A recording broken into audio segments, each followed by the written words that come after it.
En cualquier lugar del mundo, en donde quiera que se encuentren dos o más personas, en algún momento de la vida nos veremos enfrentados a circunstancias que nos ofuscan levemente o que derechamente nos enojan. Podemos perder la capacidad de dormir bien, comer tranquilos, incluso accidentarnos dentro o fuera de casa, producto de un enojo que no pudimos controlar. Es aún peor, podemos ofender y llegar a los golpes cuando el enojo nos ofusca a tal punto que perdemos la compostura. Ocasionalmente podemos decir cosas muy hirientes estando enojados, cosas que no diríamos de ninguna otra manera.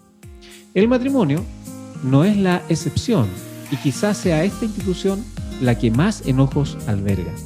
Le invitamos a que se quede con nosotros y sepa qué dice la Biblia sobre este tema en el marco del matrimonio. ¿Qué tal? ¿Cómo están? Muy buenas tardes, muy bienvenidos al programa de la Iglesia Cristiana de La Serena.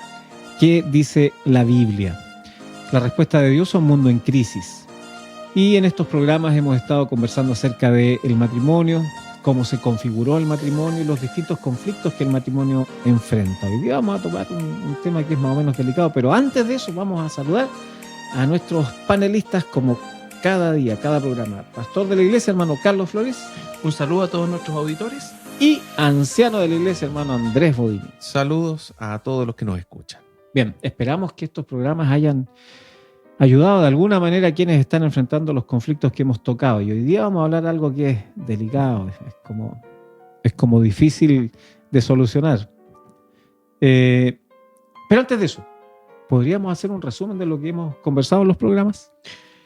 Claro que sí, mira, en realidad hemos, como decías tú, tratado de abarcar la mayor cantidad de instancias que se relacionan con el matrimonio, desde la descripción propiamente tal del matrimonio, el propósito de Dios para el matrimonio, en fin, pero luego llegamos a la necesidad de poder tratar los aspectos que se van generando a medida que el tiempo va pasando. O sea, todo esto, estas instancias son comunes a los más buenos matrimonios, los malos matrimonios, no hay nadie que se salve de esto.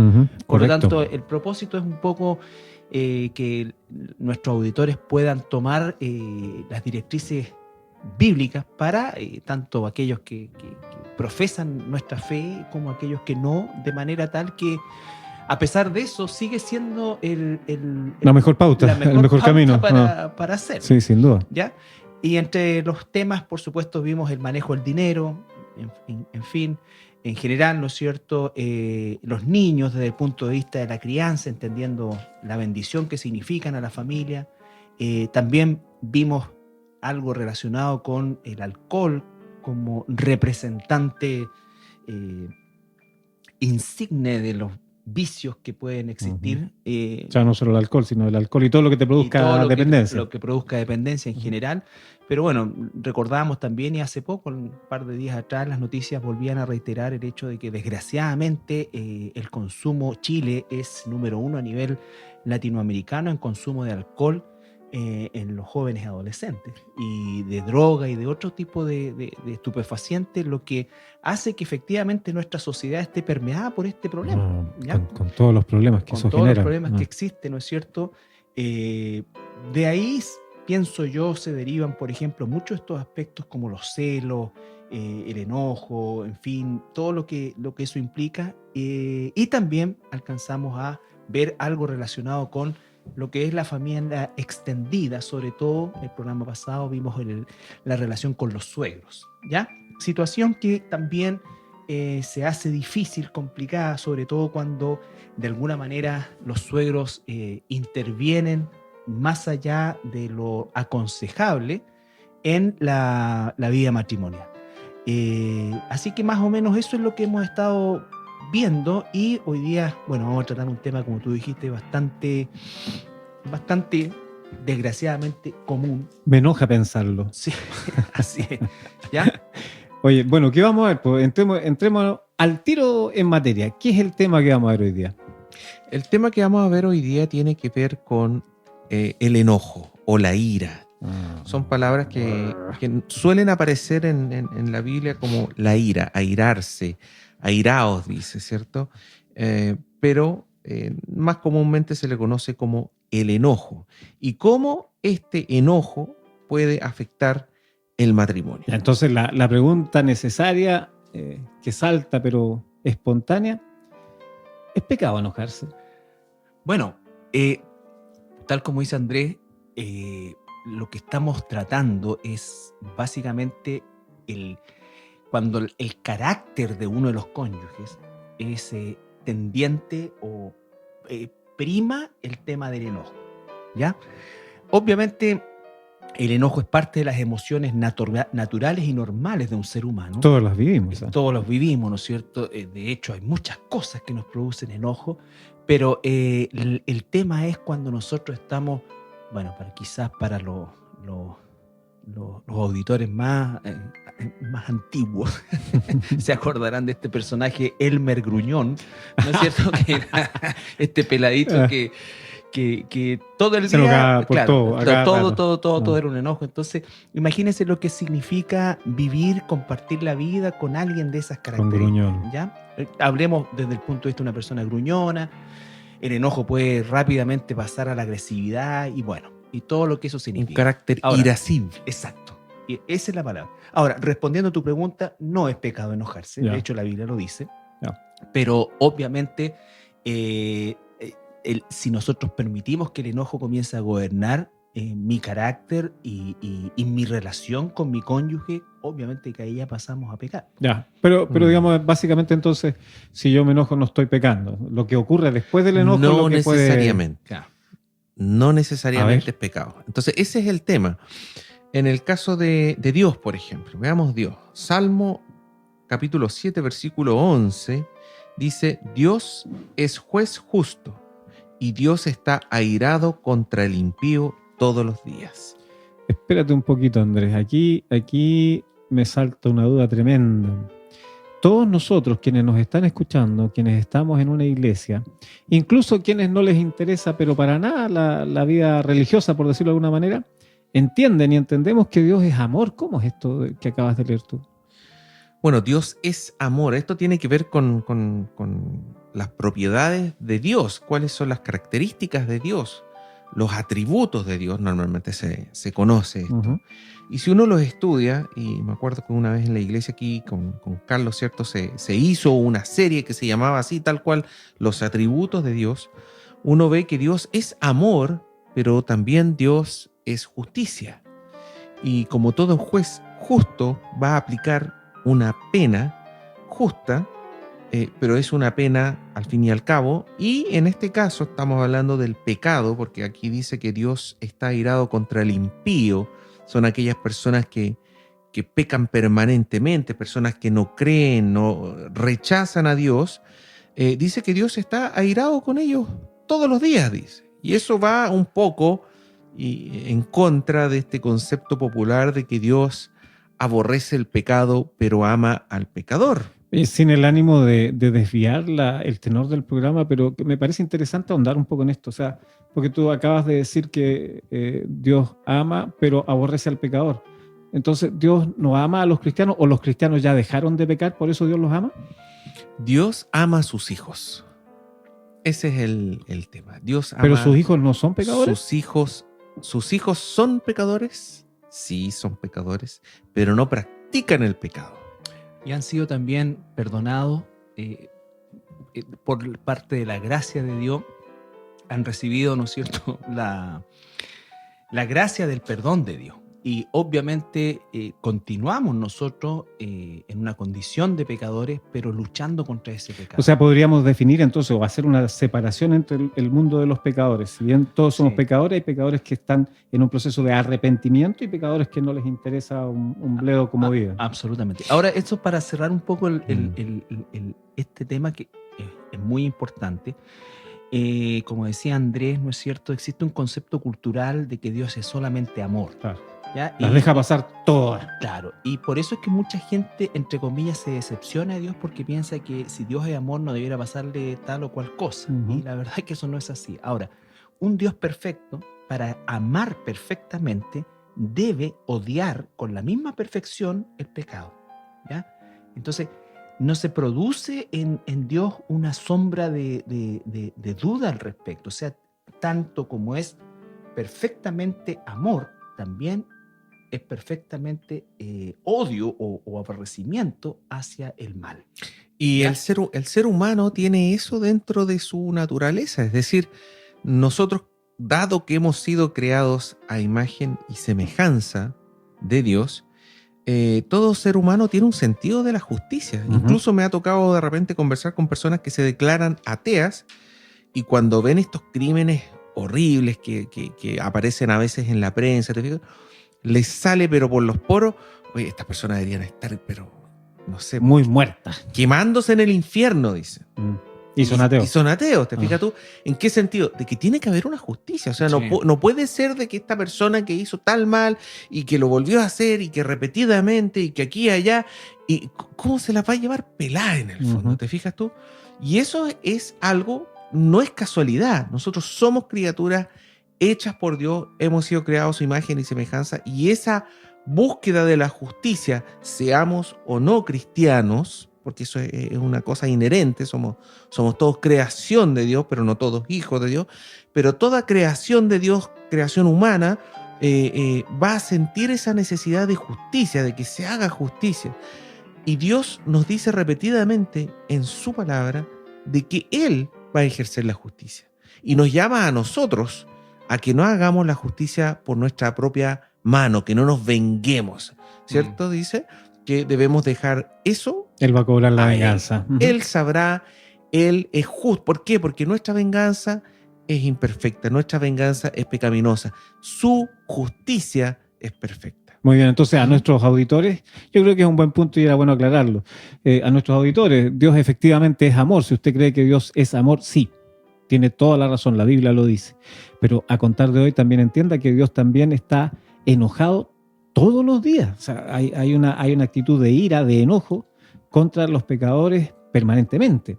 Y Así eso no lo hace menos Dios. O sea, al contrario, también lo enmarca en la personalidad que tiene como Dios, un Dios Sí. santo. O sea, ama de manera perfecta y odia de manera perfecta. Y otro atributo de Dios es que Él aborrece el pecado. Ujú. Entonces, si Dios está airado, enojado contra el impío todos los días, y Él aborrece el pecado, Él no puede estar pecando en el proceso de estar airado. No puede estar enojado y pecando al mismo tiempo. Por lo tanto, el enojarse no necesariamente es pecado. Ahora, ¿Ya? solamente para concluir el tema y esperando ser una luz también en este sentido, en la palabra para el auditor, dice en Juan 3:16 un pasaje que probablemente todo el mundo conoce o por lo menos ha leído, ha escuchado. Dice, porque de tal manera amó Dios al mundo que ha dado su Hijo unigénito para que todo aquel, escuche, que en Él cree no se pierda, mas tenga vida eterna. Porque no envió Dios a su Hijo al mundo para condenar al mundo, sino para que el mundo sea salvo por Él. Siempre se lee hasta ahí, pero el 18 dice, el que en Él cree no es condenado, pero el que no cree ya ha sido condenado, porque no ha creído en el nombre del unigénito Hijo de Dios. Entonces, si usted no cree, usted es condenado. Si usted cree, usted no es condenado. Así de sencillo. La condenación es un asunto que tiene que ver con la fe que usted ponga y tenga en nuestro Señor Jesucristo. ¿Ya? Así es. Trayéndolo entonces al tema... Ahí está expresado el amor y la justicia. El que cree, vida eterna. Gracia, amor. El que no cree, justicia, condenación. Trayéndolo al tema, entonces, dicho de otra manera, parafraseando un poco lo que tú dices, entonces, el que cree tiene la vida eterna con Dios, es perdonado, ¿no es cierto? Obtiene la salvación. La salvación. Y el que no cree está bajo la ira de Dios, bajo el enojo de Dios. Sí. La única manera de salir de esa ira que Ajá. todos los días tiene es creer. Ya, y el hecho, por ejemplo, mira, se nos está desviando el tema, prometo que es lo último y después volvemos acá. El hecho entonces de que una persona esté bajo la ira de Dios, ¿no tiene hoy día ninguna manera de salir de ahí? Ninguna. En ningún otro hay salvación, no hay otro nombre dado a los hombres en el cual podemos ser salvos. Hechos 4:14. Bien, volvamos al tema. Volvamos Entonces, al estábamos tema. tratando de y especificar, leamos- aclarar qué era, si el enojo era o no era pecado. Y tenemos Claro. entonces que Dios tiene la capacidad de enojarse y no pecó. Claro, no necesariamente es pecado. Ya. Y eso lo vemos también en el libro de Marcos, capítulo 3, versículo 5, refiriéndose a Jesucristo. Dice que entonces, mirándolos, y ese mirándolos se refiere a Jesús, Ujú. mirándolos alrededor, con enojo, Jesús enojado. ¿sí? Entristecido por la dureza de sus corazones, dijo al hombre: extiende tu mano, y él la extendió, y la mano le fue restaurada sana. ¿Por qué es importante? Porque también la Biblia nos dice que Jesús fue tentado en todo, pero jamás pecó.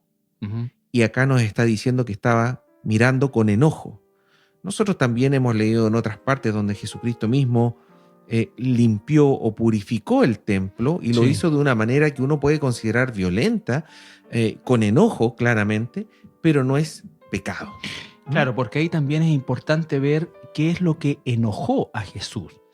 Aquí lo enojó la dureza de unos religiosos que, por guardar un día de reposo de una manera equivocada, Religiosa, digamos. religiosa, no entendiendo el propósito del día de Ujú. reposo, eran capaces de impedir que un hombre enfermo, Fuera sanado. claro, fuera sanado. Eso lo enojó al Señor, la dureza del corazón de la Sí. gente. ¿Qué enojó a Jesús? La comercialización y lo que se estaba haciendo en un lugar construido para la oración, para Claro. otra cosa. Y Se se había estaba convertido, transformando. ya era un mercado, ¿no es cierto? Una cueva de Terrible. ladrones. Una cueva de ladrones, así es.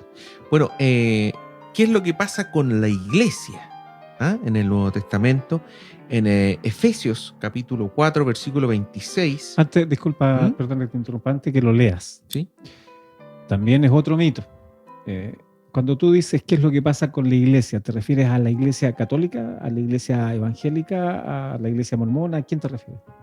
A la iglesia de Jesucristo. Sí. La iglesia cristiana está constituida por todos aquellos que hemos nacido, siendo pecadores, hemos nacido de nuevo por la gracia de Dios, y cuyo única norma de fe está en la Biblia y solo la Biblia. ¿ya? Bien. El catolicismo romano no es una iglesia, es una religión, y el catolicismo romano tiene como primera cosa la tradición, ¿no es cierto? Y algo la Biblia. Ujú. Pero la Biblia o es todo o es nada. Importante aclararlo, porque hoy día cualquier persona que dice iglesia, ¡pum!, la mente Sí. se va directo a Roma. No, incluso la gente habla de iglesia pensando en el edificio. Y la También, palabra iglesia claro, la estructura.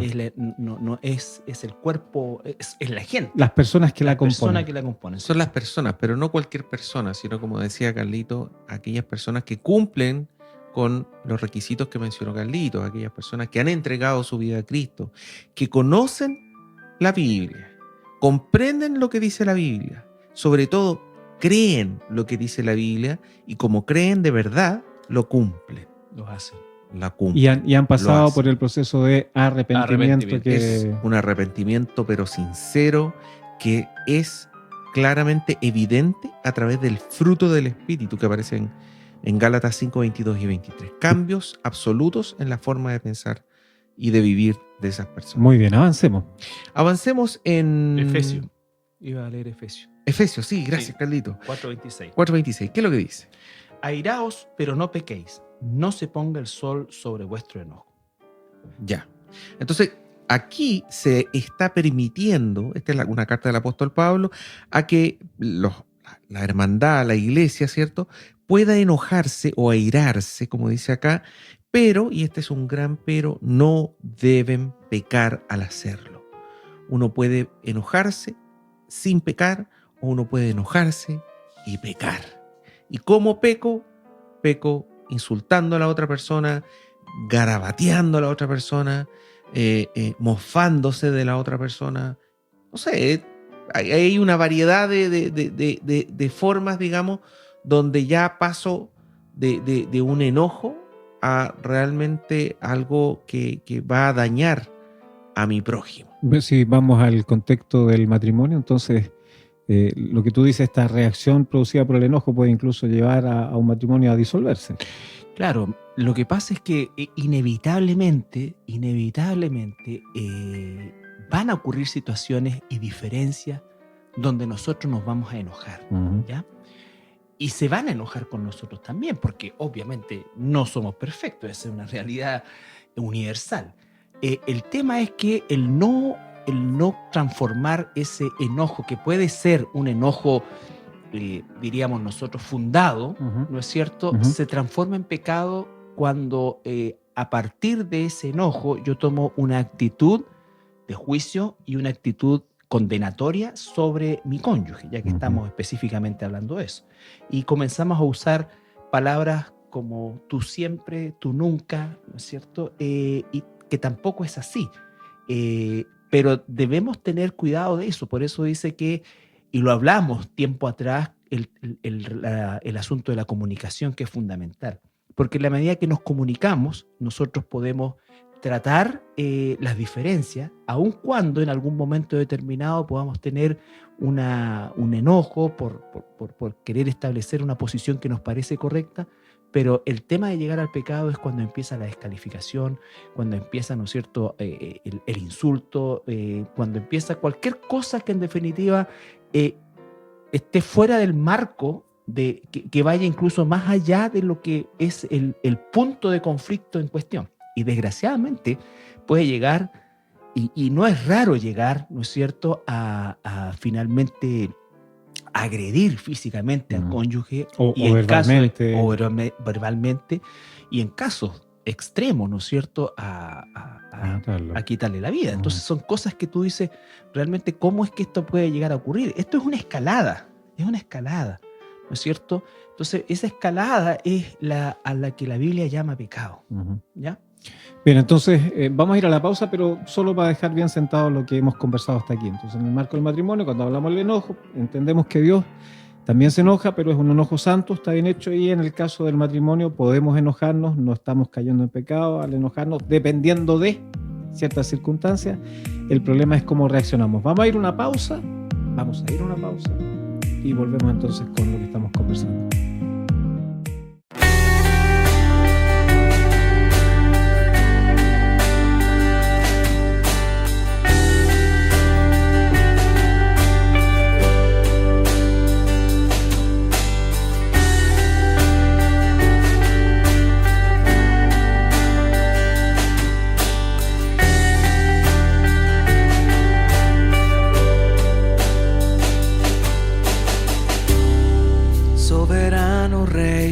Nadie es como tú, Jesús.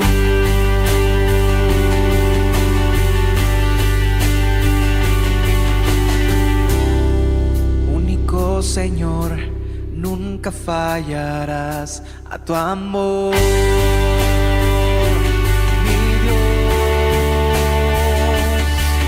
infinito es tu poder, nunca dejas de ser.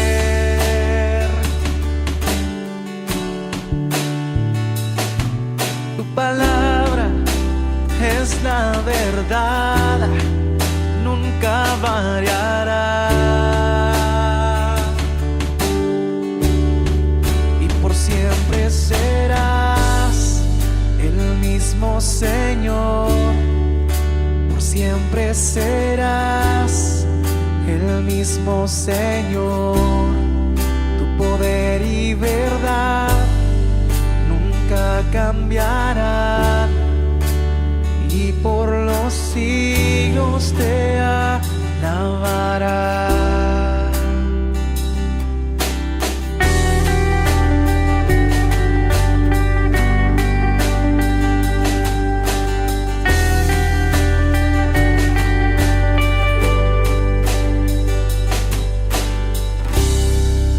Mismo de ayer, de hoy y por los siglos.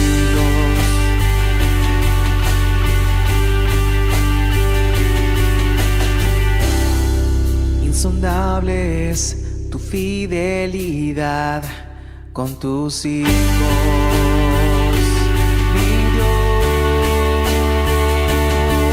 infinito es tu poder, nunca dejas de ser.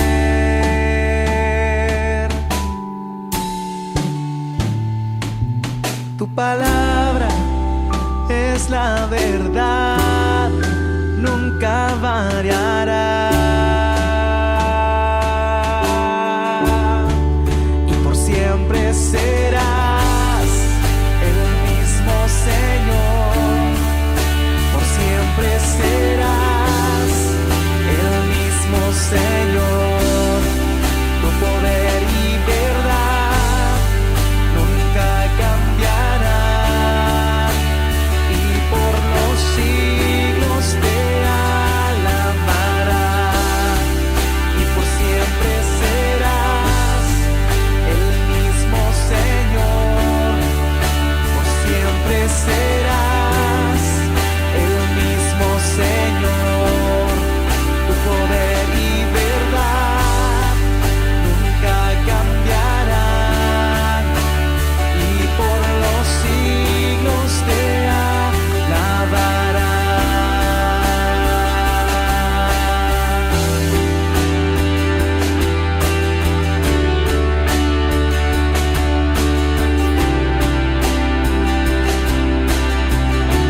nunca fallas.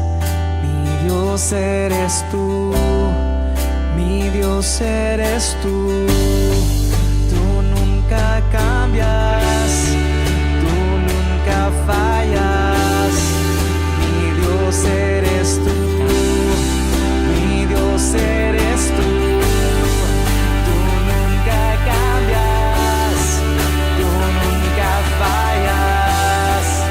Mi Dios eres tú, mi Dios eres tú. Tú nunca cambias, tú nunca fallas. Mi Dios eres tú, mi Dios eres tú. Tú nunca cambias, tú nunca fallas. Mi Dios eres tú, mi Dios eres tú.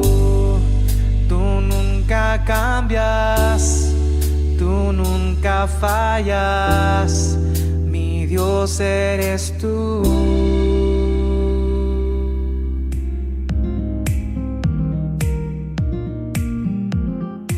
Muy bien, estamos de vuelta entonces después de escuchar esta alabanza, conversando acerca del enojo acá en la radio Pinamar.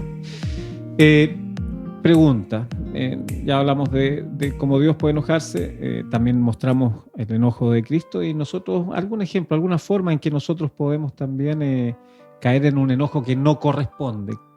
¿Dice algo la Biblia al respecto? Sí, en Mateo capítulo 5, versículos 21 al 25. ¿Qué dice? Oísteis que fue dicho a los antiguos: no matarás, y cualquiera que matare será culpable de juicio. Pero yo os digo que cualquiera que se enoje contra su hermano será culpable de juicio, y cualquiera que diga necio a su hermano será culpable ante el concilio, y cualquiera que le diga fatuo quedará expuesto al infierno de fuego. Por tanto, si traes tu ofrenda al altar y allí te acuerdas de que tu hermano tiene algo contra ti, deja allí tu ofrenda delante del altar y anda, reconcíliate primero con tu hermano y entonces ven y presenta tu ofrenda.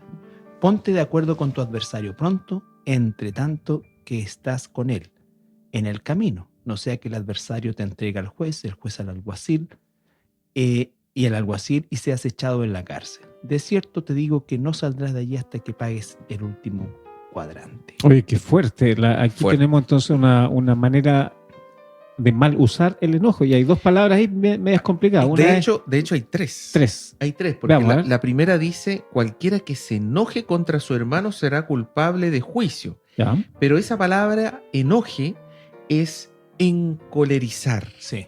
Llenarse O sea, de ira, de O sea, rabia. es Por un eso es grado. que lleva por eso es que lleva la escalada posterior, necio, fatuo. Claro, es un enojo, pero así ya descontrolado. Que va llegando al final. Descontrolado, como decía Carlito, que pasa de un enojo descontrolado a ya insultar al prójimo, al hermano, diciéndole necio, que sería un término para decirle a alguien indigno, pero que en aquella época era una cosa muy, Sí. muy fuerte, Con una connotación más fuerte que ahora, tal vez. mucho más que ahora. Sí. Y lo peor de todo, dice el tercer grado, ya es como lo máximo insulto, fatuo. Que ahí Carlitos quizás nos puede explicar un poco cómo... Bueno, es una palabra que no tiene exactamente una traducción en nuestro Lengua. idioma, Ujú. pero sí la expresión en el idioma griego es lo mismo que cuando uno le dice a alguien imbécil, o sea, cuando hay un cuestionamiento no solo sobre lo que hace, sino sobre su, podríamos su capacidad decir, mental. su capacidad mental. Claro. Claro, o sea, algo cómo va a ser tan tonto, Ignorante, ¿no es cierto? insensato.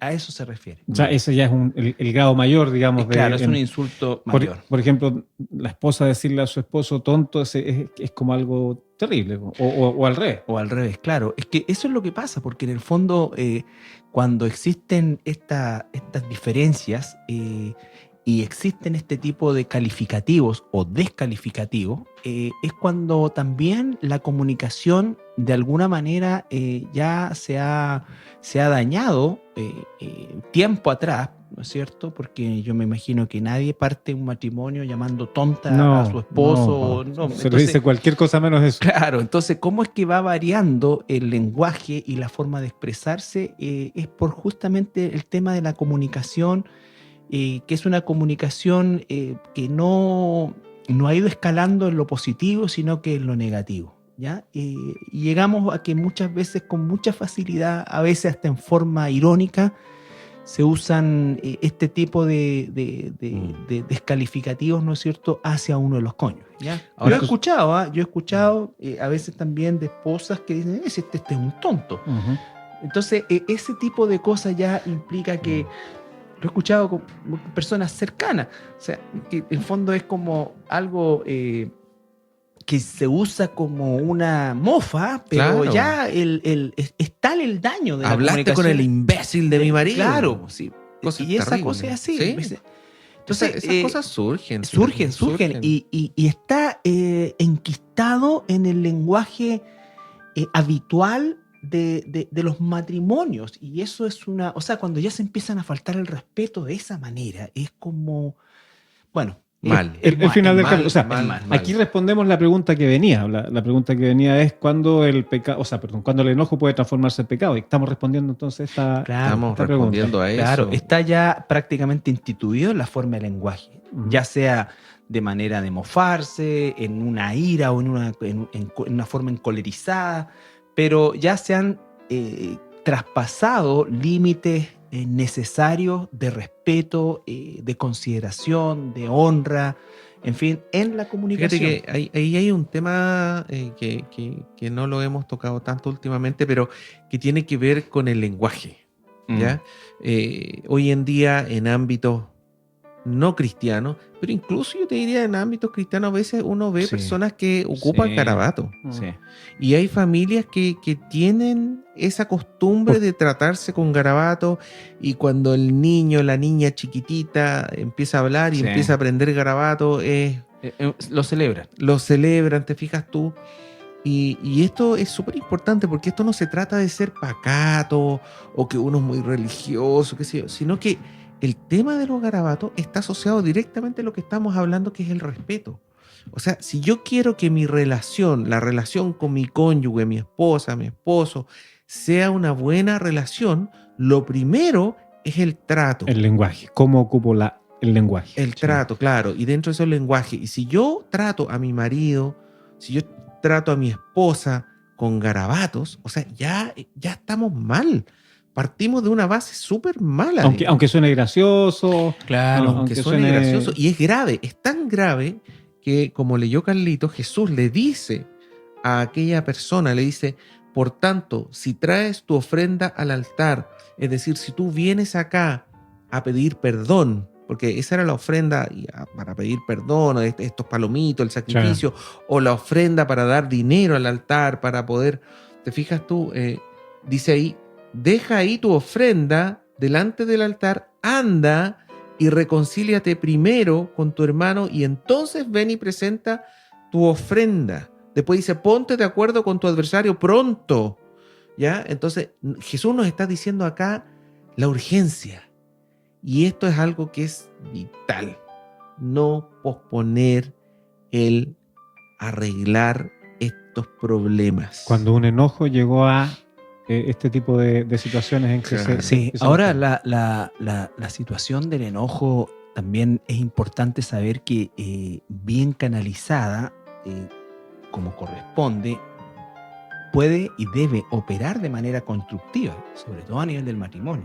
Hay un ejemplo en la Escritura en el cual diríamos en términos nuestros, a lo mejor dos gigantes del Evangelio de la fe, como el apóstol Pedro y el apóstol Pablo, tuvieron una diferencia, específicamente Pablo con Pedro, por una situación complicada. En el libro de los Gálatas, la carta de los Gálatas, capítulo 2, versículo 11 al 14, el apóstol Pablo dice, pero cuando Pedro vino a Antioquía, le resistí cara a cara. Es decir, Estaba él enojado. lo confrontó, Ajá. estaba enojado. No era una cosa que fue en términos pasivos. No fue a pues. discutir una diferencia. Una diferencia, Fue a exacto. enfrentar un problema Sí. grave. Esto habla un poco del celo del apóstol, ¿no es cierto? Y también de la humanidad del apóstol Pedro. En verdad, esto, aunque es una situación no deseable, por ejemplo, en realidad, por lo menos a nosotros siglos después que no somos ni Pedro ni Pablo, nos da aliento, porque si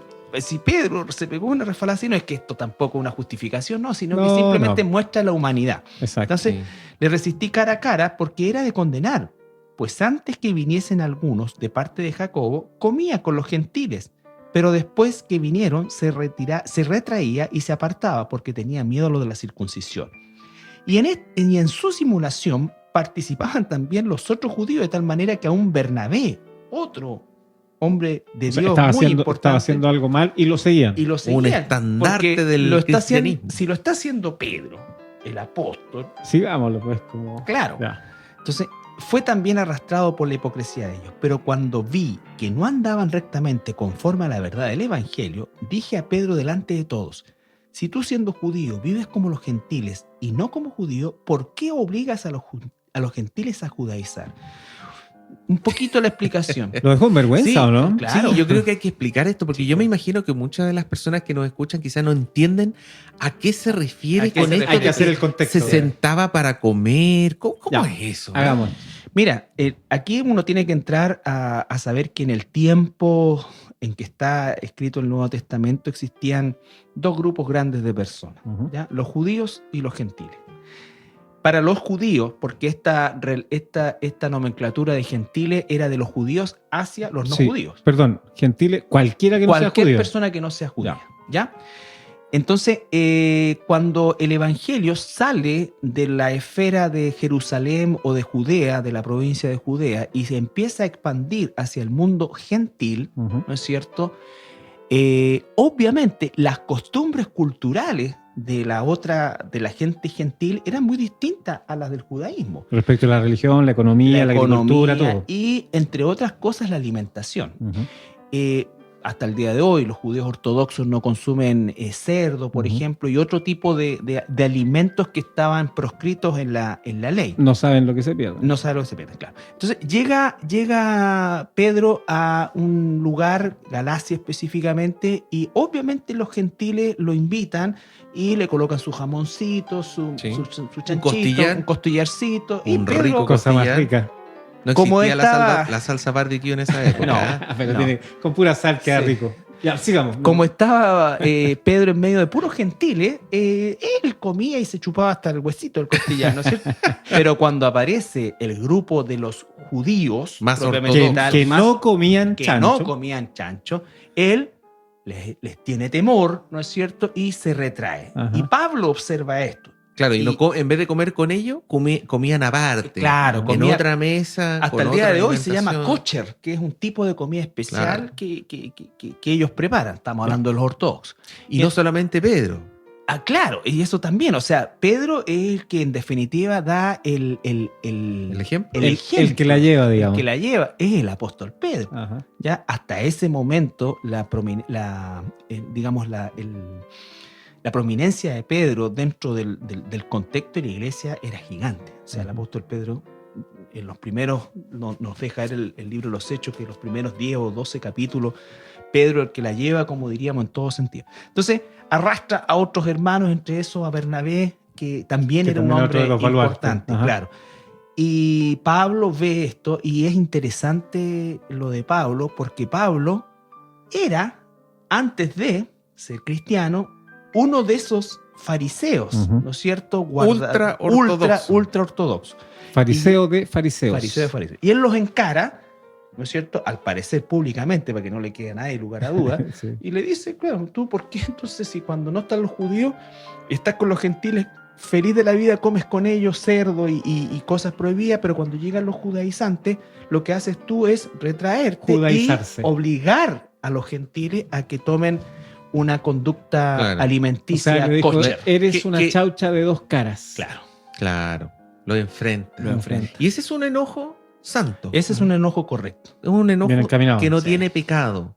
Y ahí también está el tema del por qué. El por qué yo me enojo La razón por la que viene el enojo. también puede ser un punto que me diferencia sobre si es pecado o no es pecado. Si yo me estoy enojando porque tú heriste mi orgullo Sí. y porque en realidad yo merezco ser reconocido de la forma más derechos. alta, te fijas tú. Hablemos qué de sé mis yo. derechos, que hoy día es la enfermedad, la enfermedad del siglo. Y Sí. ya, ojo, ahí puede que yo me enoje por un pésimo motivo, te fijas tú. Ujú. Eso nosotros lo vemos con Cristo, nuestro ejemplo. Jesús nunca se enojó porque, oye, lo miraban en menos, te fijas tú. Fíjate Porque que porque- le dieron latigazo, le pusieron una corona de Dice que espina. lo insultaron, lo escupieron y no devolvió eso. Pero Claro. cuando se tocaba el evangelio, el mensaje de salvación, era capaz de llamar a aquellos religiosos que estaban torciendo el mensaje generación de víbora. Serpiente. Entonces, Mm. eso habla mucho y yo, ahora que Andrés nombraba eso, ¿verdad?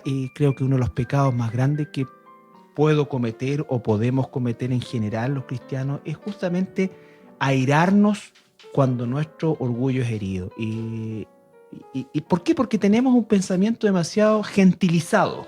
Hoy en día es como la enfermedad del siglo. Mis derechos, los trabajadores, las personas, los niños, las mujeres, los homosexuales. Derecho. Entonces cualquier cosa que quisiera pasar tangencialmente por encima de eso, explotamos Sí. y dejamos la crema. Entonces, ¿a eso te refieres tú, esto de que de un enojo mal encaminado, digamos, es cuando están pasando a llevar lo que yo pienso, lo que yo Sí. digo, lo que no sé. Cuando uno se enoja es súper bueno como ejercicio, y no digo que yo lo practique a la perfección para nada, Sí, me consta. ¿ya? Es súper buen ejercicio preguntarse primero por qué me estoy enojando. Sí. ¿Cuál es el motivo que me lleva?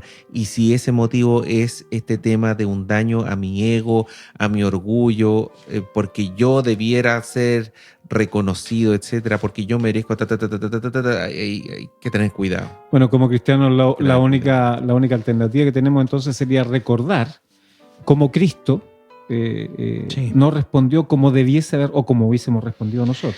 Sí, la verdad que lo que tú decías acerca de los derechos es una instancia que nos ha hecho como sociedad chilena una sociedad sumamente agresiva. Sumamente agresiva porque hemos confundido el querer nuestros derechos desde el punto de vista civil con arremeter contra todo. Ujú. Eso es terrible porque en verdad nosotros queremos establecer quizás algún tipo de derecho justo que se está de alguna manera violando, pero sin embargo en la acción de reclamarlo lo que hacemos es pasar a llevar el derecho de otros. Dejamos la crema. Dejamos la Dejamos la crema, crema. ¿me entiendes? Entonces, y es porque se cree que una democracia o los derechos implica hacer lo que yo quiero y que hagan lo Claro. que yo quiero.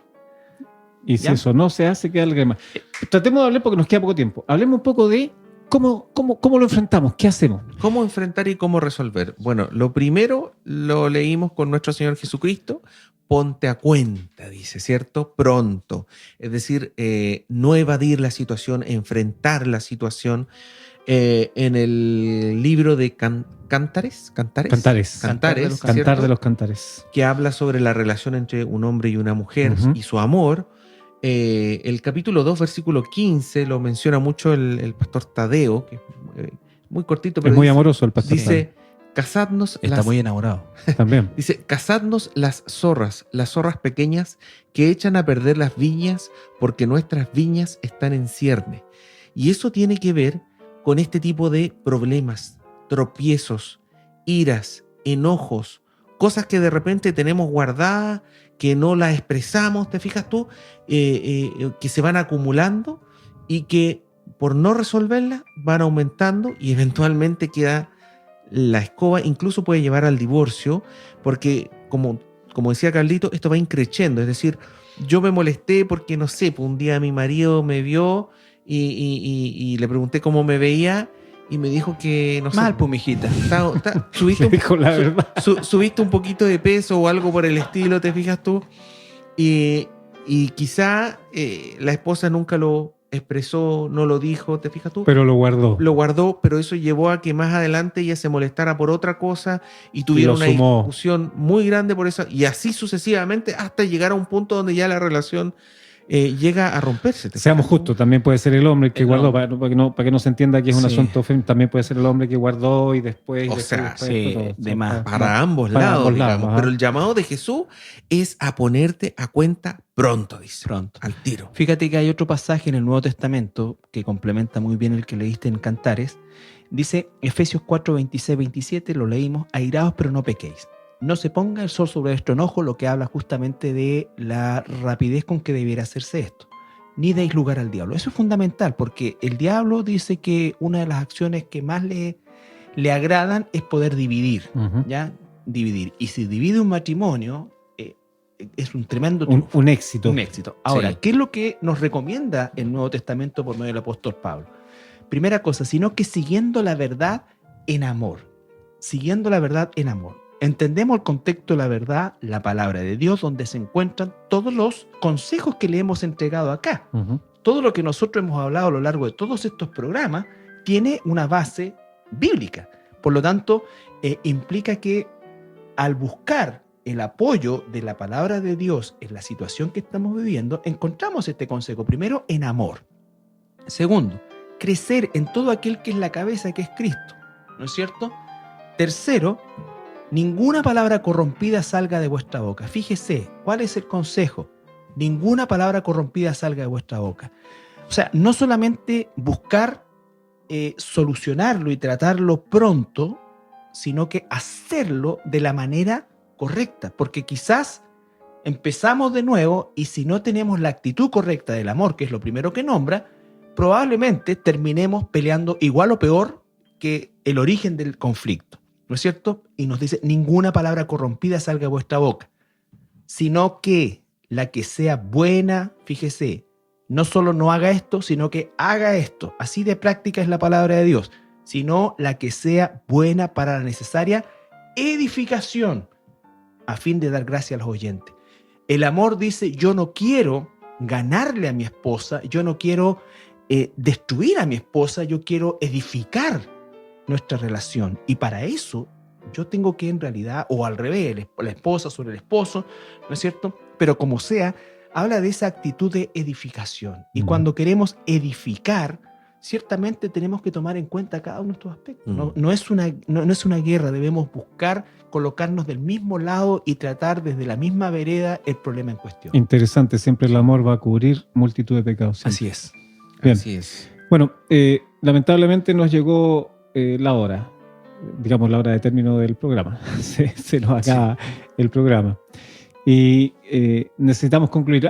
Yo diría como resumen, lo que estamos haciendo en términos prácticos es enfrentar el enojo con amor y buscando no ofender para poder construir sobre el matrimonio. Tal vez esa sería la conclusión de lo que hemos venido conversando. Y Así es, hacerlo, sí. y hacerlo diligentemente. Claro. Sí, y hacerlo como una práctica, porque no basta con hacerlo una vez, porque las situaciones van a venir muchas veces. Si en el caso tuyo, mío, nosotros tenemos 30, 20 años de matrimonio, ciertamente han habido Sí. muchas situaciones conflictivas. Yo hace poquito ocupé este Efesios 4, 26 y 27 con mi querida esposa. Con tu querida, pues, claro. Sí, no se ponga el sol sobre vuestro enojo. Si su esposa es cristiana, es una bendición este versículo porque a uno lo obliga Sí. a Solucionar el tema. resolver el tema, a hablarlo, a conversarlo. Yo no puedo usarlo porque peleamos de noche. Bueno, cada uno Hay que ser diligente. verá Sí, hay que cómo ser se ajusta, pero ahí está el consejo, digamos, la diligencia en solucionar el problema, el amor para tener cuidado de no ofender, pero me voy a quedar con una cosa que conversamos al principio, y eso es lo que quiero hablarle a los auditores, solo 3 minutos. Leímos el primer versículo de día, leímos que Dios está enojado con el pecador todos los días, y quiero terminar el programa de hoy leyendo 2 versículos que están en Juan capítulo 3, versículo 35 y 36. Dice así: el Padre ama al Hijo y todas las cosas ha entregado en su mano. El que cree en el Hijo tiene vida eterna, Pero el que rehúsa creer en el Hijo no verá la vida, sino que la ira de Dios está sobre él. Mire, podemos gastarnos lo que nos queda de vida hablando acerca de cómo usted puede tener una mejor vida en el matrimonio, cómo puede ser un mejor padre, cómo puede ser un mejor trabajador. Incluso podemos invitarlo a venir a la iglesia, e incluso usted podría venir a acompañarnos en la iglesia, esta u otra iglesia. Pero al final de su vida, lo que es importante que usted sepa, y lo vamos a aclarar en este preciso momento, es que Dios no solamente es amor, como lo leímos en los pasajes anteriores, Dios también es ira y está todos los días enojado. Y Carlos, el pastor de la iglesia, lo dijo también dentro del programa. Si usted cree en Jesucristo como Salvador personal, escapa a la ira de Dios. Pero si usted que nos está escuchando va en el colectivo, está en una camioneta, está en su casa, donde quiera que esté, y usted está pensando, mire lo que hablan estos evangélicos o estos canutos o como quiera mencionarnos, y usted no hace la reflexión de cuánto necesita creer en Cristo para salvación y lo deja para mañana, o simplemente no quiere pensarlo, o se está burlando respecto de esto, es importante que sepa, la ira de Dios está sobre usted. Y nosotros no podemos hacer nada más que decirle cómo es necesario que usted hoy día se arrepienta. Si tiene problemas en el matrimonio, hemos hablado cómo se pueden solucionar a través de la Biblia. Pero este es un problema todavía más grave, superior, mayor. En el futuro, programas futuros, vamos a hablar un poco de lo que nos está ocurriendo como país, como mundo, para que usted entienda que estamos al final del camino. Pero antes de que eso ocurra, o antes de que esos programas salgan a la luz, es importante que usted hoy día haga la reflexión. Si usted cree en el Hijo, tiene que arrepentirse y venir a Cristo en fe y arrepentimiento, valga la redundancia. Pero si rehúsa creer, el enojo de Dios, la ira de Dios está sobre usted. Y es lo que nosotros no queremos que ocurra. Le invitamos a que con un corazón sincero de arrepentimiento se acerque a Cristo para su salvación personal. Que Dios le bendiga. Bendiciones. Muchas bendiciones.